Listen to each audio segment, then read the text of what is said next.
Now we want to head to Maine, where we do know that there is an investigation underway for the second time in less than a week. Federal agents shot and killed a man during an ICE investigation, immigration enforcement operation. It was in Maine. An ICE spokesperson there saying that the ICE officer fired his gun because he feared for public safety, when the officer says that this person in question tried to drive off. Right now, the community is angry. Lawmakers want answers. NBC's Alice Barr has the latest from Washington.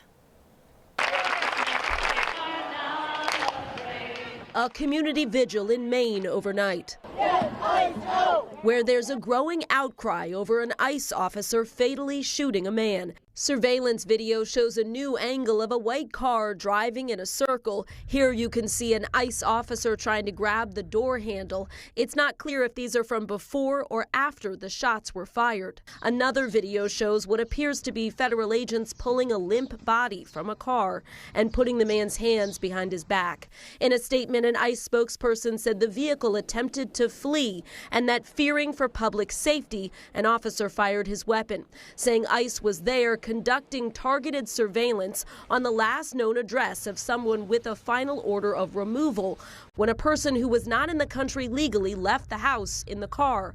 But Maine Independent Senator Angus King says the Homeland Security Secretary told him the intended target is not who was killed. The person they were after was not the guy they ended up shooting. And then, as you say, the statement does not allege that the officer felt that he was in danger. Two immigrant rights organizations tell NBC News the man killed was a 26-year-old from Colombia who was authorized to work in the U.S. and had been issued a Social Security number. The ICE officer was not wearing a body camera, also the case in another recent fatal ICE shooting in Houston, where Homeland Security says the man weaponized a vehicle against officers, though some Texas officials question that, adding that man had lived in the U.S. for 35 years and was also not ICE's target.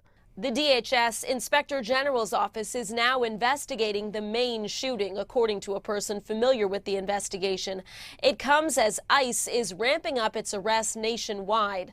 A source familiar told NBC News the agency arrested more than 1,300 people this past Saturday and 1,100 on Sunday, up from 600 per weekend day on average last month.